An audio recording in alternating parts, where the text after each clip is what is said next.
Hey fam, it's Tasha, mamabearprepping. You already know what time it is. Get your drink, pull up, let's talk about it. So I'm in my dining room, that's all. I think it's a little better spot for watching the puppy when I'm doing some videos. So I might be here for the next couple weeks.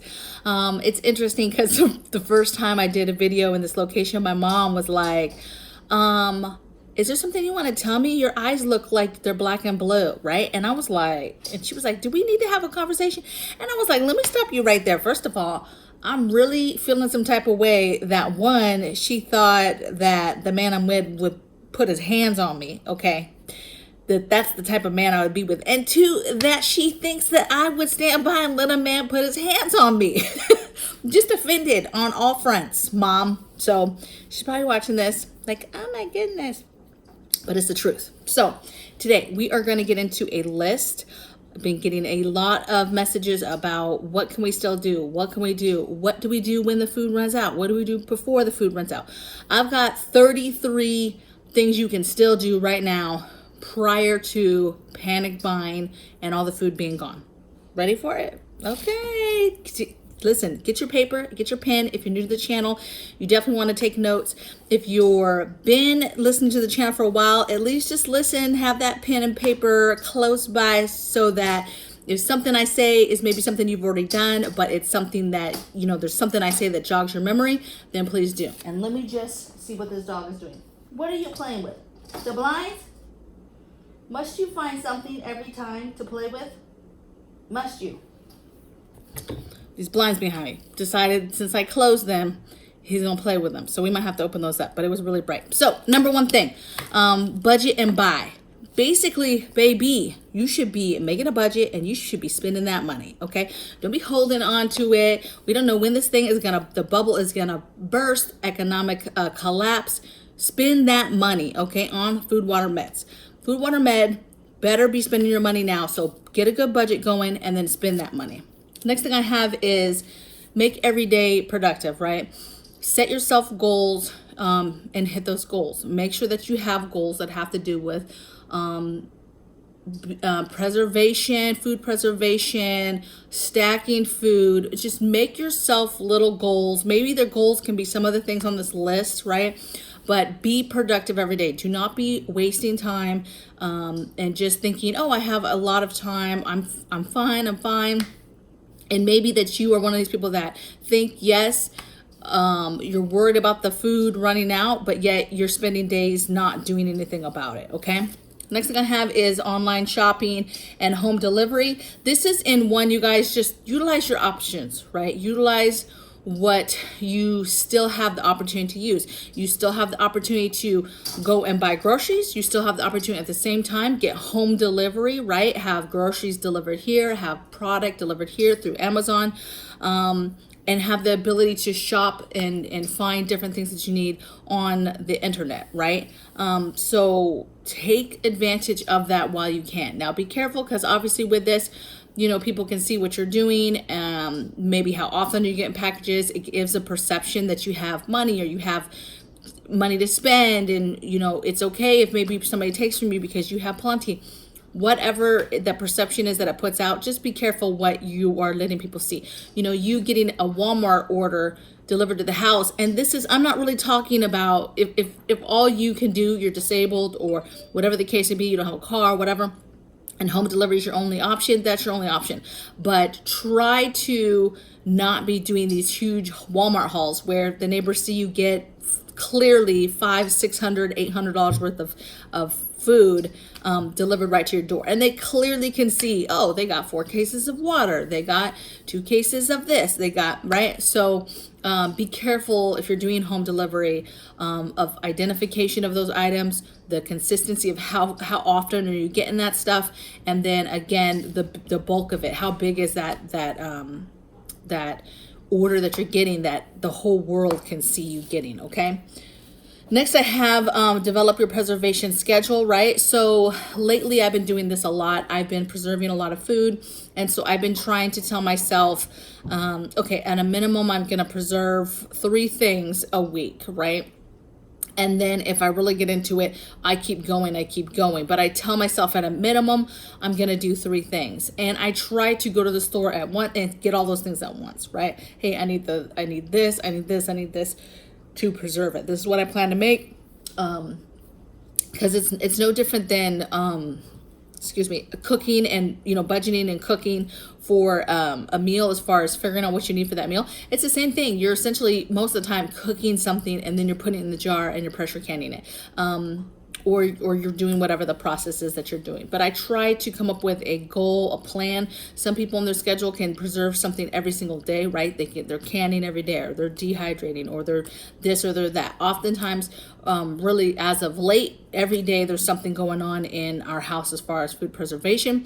But if this is not something that you've implemented, just start with something small, like, hey, I'm going to preserve 3 things a week, or I'm going to preserve every 3 days, something along those lines. Okay, because it's addictive. So if you just start it, you'll get to the point where you want to do it more and more and more, if you have the time. Obviously, if you have a job, you're at work all day long, then maybe this means, hey, I just want to be productive and set a goal to preserve one solid thing on the weekend, a big bulk batch of it though. Okay. The puppy's bored. Next thing I have is bulk sales. So you still have time to get things in bulk, right? Yes, you can go to your bulk stores, go to your animal feed stores, just go to your different places that you can buy bulk and get bulk food, bulk items. Continue to do that until you can't do that anymore. Next thing I have is sales and coupons, right? Just utilizing that stuff. Next thing I have is fortification items, continuing to get the things to secure and fortify your home. Both right now, and then also long-term later, stuff that's a little bit more hardcore, that you can employ later on when things get rough. Next thing I have is continue to collect intel, right? You need to still be watching the news. You need to still be paying attention to local news, national news, paying attention to when you hear about shortages. You need to be paying attention when you hear about countries struggling or whatever. Keep watching that so that you're not the last person to find out when things go left. You will know, hey, things are really starting to take a turn before the majority, so that you can then, if there's anything last minute stuff you need, you can still get out there and do it.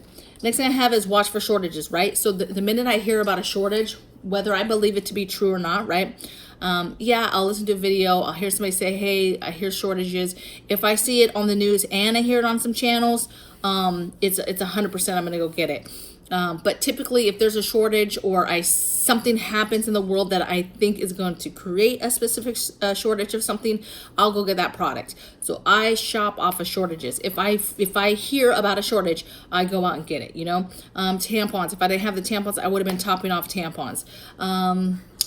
Just anytime you hear about shortages, I'm on top of that. If I already don't have it, right? If I already have stacked it, then I'm not going out and getting more, you guys. But if it's clearly something that they're saying, hey, they're worried about it being a shortage, and I'm not topped off, then I go and I top off on it. Or maybe it's something I don't have at all, and I'm like, okay, I need to get this. Next thing I have is importance of water and meds with food, right?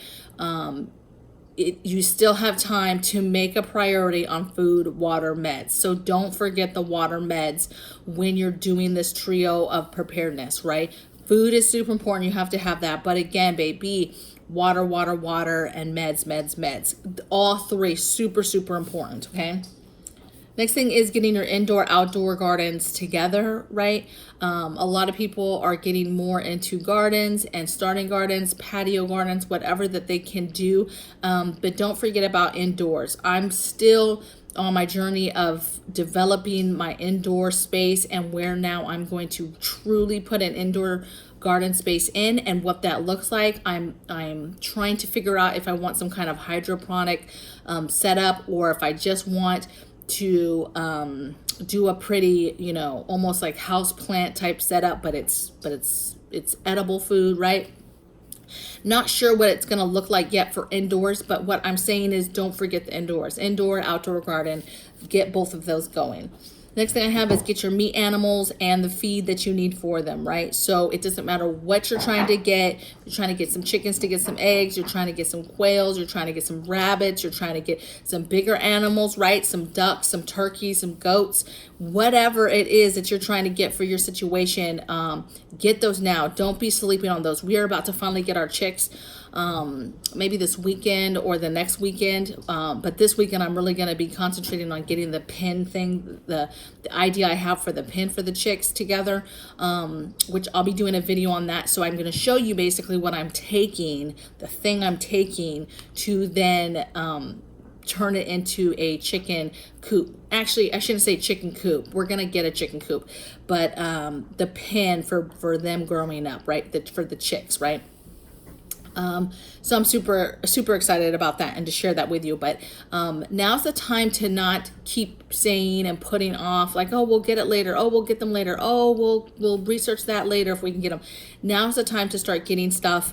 And then also preparing and getting, it's important to get them because now you have all the things that you need to get for them, like their feed and different things that you want to stack up as well. Okay, so you're running out of time and that stuff takes money, right? It's hard for somebody to just get it all at once, right? So get it, implement it, and then start slowly building upon it. Incorporate those fees and that cost into your budget and slowly start building that up while you have time. You also have time to still develop a ration plan, right? What is the plan when the food does disappear off the shelves? What is the plan to make whatever it is you have in your home last, right? And that your family knows what that is, that you have a menu, that you know what you're going to be doing as far as a ration plan, okay? Next thing I have is develop and discuss your safety plan, right, with your family.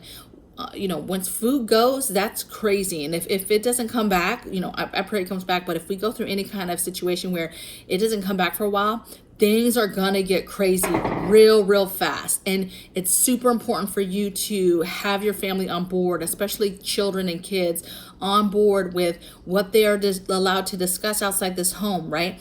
The discussion of food, the discussion of what they have and what they're eating, the discussion of what they're taking to camps and to other social events or schools or whatever, and you're sending them somewhere with a lunch or something. How do you navigate towards that if there's no food on the shelves, but yet you're still sending your kid with a full lunch, right? You got to think about safety. You got to talk to them about safety around the house, right? Answering doors, locking doors, the importance of locking gates and different things like that, okay? So developing a safety plan with your family and making sure that, especially children and kids, that everybody on board knows what's what. Next thing I have is get fertilizers. Still have time. Fertilizer is pretty expensive. I haven't personally ran into an issue where I couldn't find it. I can still find fertilizer. I can still find different types of fertilizer. So for me, I'm just trying to make sure that I'm stockpiling the stuff that I know that I like for my garden. For me, I'm a new gardener. This is my second year. And so I'm still learning. Every single day I'm learning. I just learned about DE. I can't even say the words, you guys. You guys probably know what I mean. Diatomo, blah, blah, blah, earth, right? Don't laugh at your girl, okay? But I'm just learning about this stuff, right? I've been going through all these different examples of different, holistic, natural type remedies to fix certain things. Like the slugs here are crazy. And so I've been trying different things that people have said have worked, but they haven't been working for these slugs. And so I did some more research. And so now I came across the DE. And so we're going to get some of that and see if that will be strong enough to, rectify this slug situation, because everything else that I'm doing that's been natural has not worked. Garlic water. I was gonna get the copper strips, but then I started reading that those are a big hit or miss. I heard about eggshell, all these different things, right? And they're just not doing it. It's just not doing it, okay? And so my point though is get your fertilizers, get your stuff like this, right? Get these extra things that you need for your garden, for different plants, for different crops, for different situations that you might come across, so that you have it when you need it. Next thing I have is defensive tools, right? Non-lethal, lethal. Now's the time, right? They're already trying to change laws and rules and regulations. But I think it's more important that, if this is something that you're interested in getting, you need to get that now before you can't get it. The rule of law and things, the streets, just the way that things are going to work and how you're going to have to navigate through life if there's no food on the shelves. I told you it's ugly, right? Then it doesn't take that much food, right? If the shelves go down to, let's say, 25%, that is extreme, okay? That is people losing their cookies. They're going to be upset, okay? And so you need to be thinking about how you would protect your home, protect your family, protect your food, protect your stuff, and having defensive tools. And if you're not okay with lethal means, then you need to be investing and looking at there's a lot of non-lethal stuff that would hurt somebody and make them stop doing what they're doing, okay? And give you time to maybe get away, or just make them rethink, coming to you to try to get something, okay? But what you do for fortification now will help alleviate the level of defensive tools you may or may not have to use and employing those. Next thing I have is don't forget to think about infants, kids, elderly, disabled, any kind of extra ailments, all of that stuff. Make sure that you're thinking about getting that stuff, because when the shelves get clean, that's going to be the worst, is when you're trying to get very specialty items that you can't get, that you didn't think about prior, and then you haven't stocked up anything, you haven't gotten the things that you need to get. A lot of people, we have a CPAP in this house, a lot of people have CPAPs. Having all the extra parts for CPAP, it's one thing to have, you need distilled water, so you need to prep that. You need to have or know how to make it, right?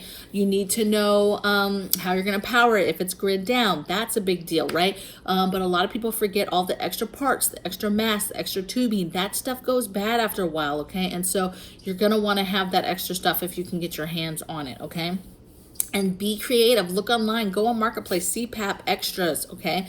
There's people, I'm just going to put it out there, military. If you have a CPAP, they will send you boxes. The companies will send you replacement boxes so often that you will end up with a backup supply, because even if you are changing the tubes and doing this, they are sending it so fast and so quickly that you have a chance to stock up. And so you might have people who are trying to make money, trying to sell their extra parts or extra pieces. So take a look at Marketplace, take a look at these places that are selling different things, so that you can get stuff at a discounted. Think outside the box. When it comes to survival and getting ahead of things, you got to think outside the box. Next thing I have is buy heirloom seeds, and you need to start saving seeds. Get in the habit of saving seeds. This is what I'm trying to teach myself. Store-bought stuff, I'm trying to save seeds. It's hard when you've never done that to even get in. We're so used to eating something that has a seed and just discarding it, right? And we need to start thinking about our discardments, what we're going to do, all those things that we can feed to chickens, right? Seeds that we can put on the ground, that we can grow something, right? So just doing that alone helps you think and get better at thinking about the importance of seeds. And you never know when them store-bought seeds will produce some food. Maybe not crops and crops and crops, right? Seasons upon seasons. That's where heirloom seeds come in place, right? Heirloom seeds are guaranteed seeds that you should be able to get several crops out of, several seasons out of those seeds, that you'll just keep being able to grow. But you need to get smart on seeds, get seeds, stack seeds, and get started on drying out your own seeds and keeping your own seeds, right? Harvesting your own seeds. So from the food that you're growing yourself to store-bought food, I don't care what it is, but you need to get real comfortable with your seeds, okay? This might be the spot, you guys. The dog's being pretty good. Next thing I have is build or get a greenhouse, right? Any way that you can prolong your year of growing, that's what you want to do, right? If you're in a good location and you don't really require a greenhouse, because year round you can get, you're changing the types of crops that you're growing, but that you can grow year round, then great. But if you are in an area that gets cold at all during winter, or gets below freezing, or whatever the case, really look into some greenhouses. There's some cheapy ones out there, but those cheapy ones, don't sleep on them. If you're in an area that has high wind, that's where you, in my opinion, you need to be careful with the cheapy ones, because they'll just blow away, right? If you don't have them really fortified. But take a look, okay? There's a lot of places that are selling greenhouses right now, okay? So, and you don't, when I say greenhouse, you don't have to build or buy some it's like chicken coops. You don't have to build this big extravagant stuff, right? You can get a $300 or $400 chicken coop, okay? Same thing, you can get a couple $100 greenhouse. Think small, but think about, you might have to put a little bit of work into making it fortified, right? People make them all the time with just, they do the wood frame and then they wrap it with plastic wrap, whatever. Not plastic, well, it's plastic wrap, but there's different kinds, okay? So really, there's a lot of options when it comes to greenhouse. My point is, there's stuff you can do now to prolong your growing season. That's the point I'm trying to make. Next thing is start your compost, right? I just said the stuff about, hey, stack up your fertilizer. You could even start making fertilizer. But compost, start a compost. Even if it's a tumbler, something smaller, you build one out of pallets, whatever it is, you take a little corner of your house somewhere, your yard, and start making it a compost. Whatever it is that you need to do, start thinking about how a compost works and how you could get that into your backyard. Next thing I have is stacking animal feed. And I just want to back up for a minute, because I know a lot of people be like, yeah, I can't do this. I have an apartment. But let me tell you, some apartments are nice, right? And people actually have a good space. Yes, some people only have a patio, but some people have a good space, right? And so if you have any kind of outdoor space and you can do a tumbler and you can do it in a way that where it's not going to be real stinky for your neighbors, get on that, okay? It's super important to learn these skills now, okay? And so what I'm saying is, don't tell yourself you can't do it because you have an apartment or you have a smaller space. You just have to take maybe the idea that you're hearing here or on a different channel or wherever you're researching how to do stuff, and just think about, how could I scale it back and make it work for my situation? How could I change the game and change what they're talking about and the suggestions that people are making, but make it to where I can do it for my situation? And some stuff maybe you just can't do, right? It just at the end of the day, it is what it is. If you absolutely cannot do something because of your location, because of where you're at, then that is what it is. And then you just keep it pushing to the next thing that you can do, okay? Next thing I have is write out your Great Depression, your one-pot meals, your one sheet pan type meals, your one pot type, easy crock pot type meals. Write those all out. Your cheap ones that have just a basic meat and a starch and some vegetables. Your very, very easy and cheap meals. That's what you want to start putting together. Put that menu together and figure that out, okay? Max, baby, come over here, baby. You shouldn't be back there. Yeah, I see you peeking around. You shouldn't be back there. You're supposed to be out here with me. Yep, bring it on back. Yep, you got caught. All right. Next thing I have is learn to cook. Learning to cook seems so trivial and so like, why do I need to learn how to cook? Or what does this have to do with something I can do before the food runs out? But the thing is if you learn how to cook, cooking a meal is so much cheaper than going out to eat. It's so much more satisfying. You can stretch your food and your money so much further, and it will help you later on in survival game, right? Something as simple as knowing how to boil some rice is a big deal, and it's not easy. People are like, oh, you can't boil rice. You'd be surprised how many people can't boil rice or have tried and burn it every time or can't just get the consistency right, okay? So that's what I'm talking about. Hey. Next thing I have is learn to forage, right? Even if this is something as simple as going into your backyard and just taking your plant app and taking pictures and finding out what it is that you have in your backyard that you have available to you already that's edible, right? Start in your backyard and then move out to a walk in your neighborhood and see what you have. Go to the local park, the closest park, then, go out that way. Get you a couple books on how to identify plants and things like that. What are the plants that grow in your area? Do some research for your local area. This stuff's super important, okay? Because when it comes to survival, right, a lot of people are like, yeah, just stack food, but it really becomes skills. And being able to forage and identify plants is a skill that could save your life. And you have time now to still learn that. You have time to learn how to hunt, how to catch animals, even again, catching stuff in your backyard. I'm not saying practice and do all this stuff and you don't know what you're doing, and before you know it, you've killed some neighbor's cats. But I'm saying, get you some trapper books, get you some research, some stuff. If you're able to go on some hunts with some people and learn some skills and skin an animal and do this stuff, do that, okay? Being able to take some fishing poles and go out and catch some fish, you know, again, it seems very simple, like, oh, that's just a nice, relaxing, fun thing to do. Again, it's not the easiest. And if you've never done it, that could be hard, okay? You have people that would look at a fishing pole and not know anything, the top from the bottom, how to string it up, none of that, okay? And so something that sounds simple to one person, it would be very, very difficult for another person, okay?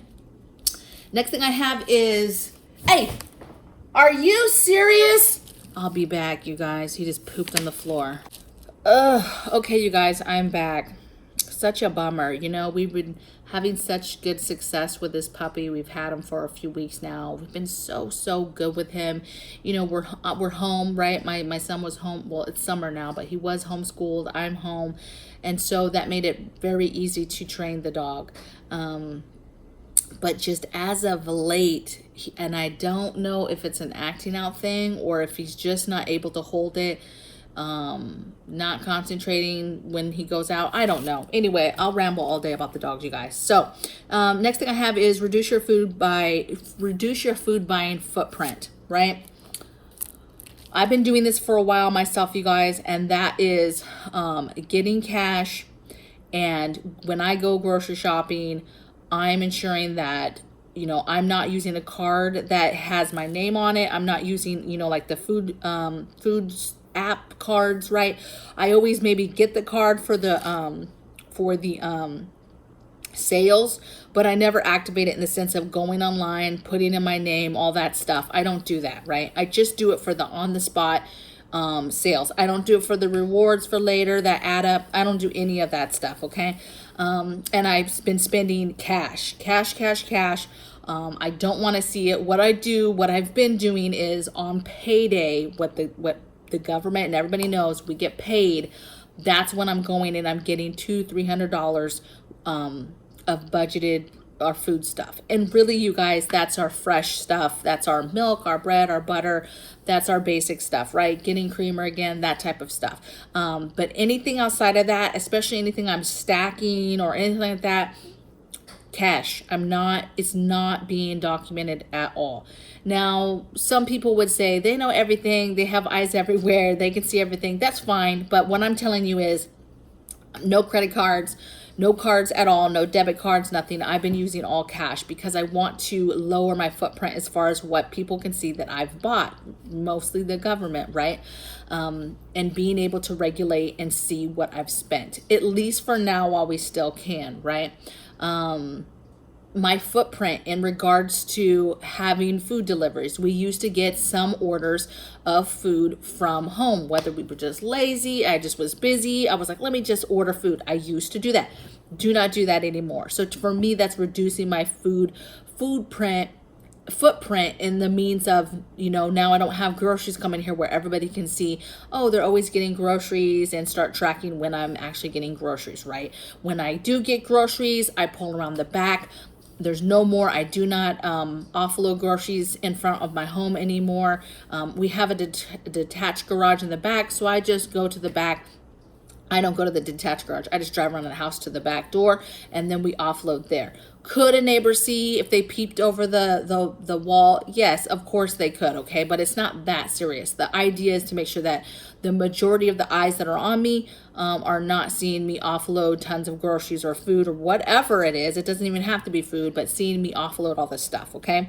Next thing I have is neighbor OPSEC, right? Food hauls. As much as I'm making sure that they don't see me, but I'm paying attention to them, right? I'm looking and seeing how often they're getting stuff. This isn't really to just know who has food. It's just information. For me, it's just intel of understanding your neighborhood. Food and what people are bringing is not the only. I'm watching everything. I'm watching who's coming and going. I'm watching what cars they drive. I'm watching Are they home during the day? Are they not home during the day? I'm watching who has dogs and they're walking their dogs. I'm watching who's taking walks. I'm watching which houses have older people, younger people, who's having parties, who's all of that stuff. Okay. So OPSEC is important from neighbors. Next thing I have is start getting food bank boxes. Now, if you are fine on food and you're not starving and you're okay, do not go to food banks and get food, okay? Leave that food there for people that need it. But let me tell you, baby, if you're a family that needs that, you need to get that, okay? And don't let your pride overcome you and you're not able to take care of your family because your pride is what you're dealing with. Next thing I have is organize and inventory. This is an easy one. This is a free one. If you haven't done that, continue to organize, continue to find savvy places to put preps. Next thing I have is get your food enhancers. So to me, there's food enhancers that when all the food is gone, all the meat that you prepped, all the foods that you've stacked, all that stuff's gone, and you're down to like the bulk stuff like rice, beans, pastas, potato flakes, things like that.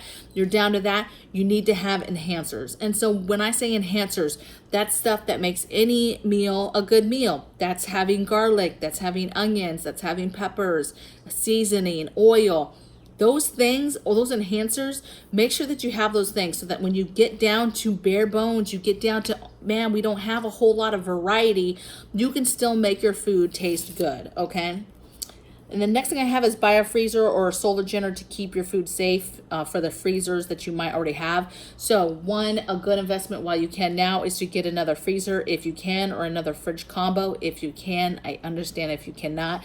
This is something that even if you can bring it in the house or if you have it in the garage, I understand if you can't, okay? But if you have the ability to do that and fill it.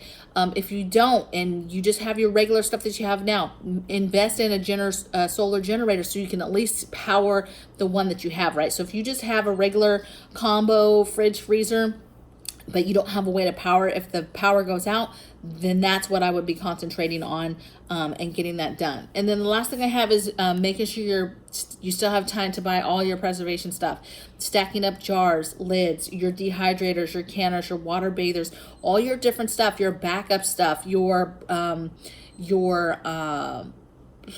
Mylar bags, your silicone packets, your oxygen absorbers, just all the things that you would use for food preservation, ensuring that you have those and that you're stacking up on those. These are 33 things that you guys can always, it might be 32 because I think I might have doubled up one and counted it twice or counted it as two things at the beginning. But these are all things that you can still do right now, that you have the power to do right now, that you have the ability to do. Understand within budget, within means, right? If there's a constraint on your money, you budget, you write down the things off this list that you want to do or that you need to do, and then you prioritize them. And then as you have the budget, as you have the money, then you can continue to get the things done that you need to get done, right? Nobody's rich, nobody's doing all these things all at once, okay? This is just to give you ideas to keep it going, okay? So I hope this was helpful, and I'm going to get back to Puppy, and I'll see you guys tomorrow in the next video. Take care. Bye.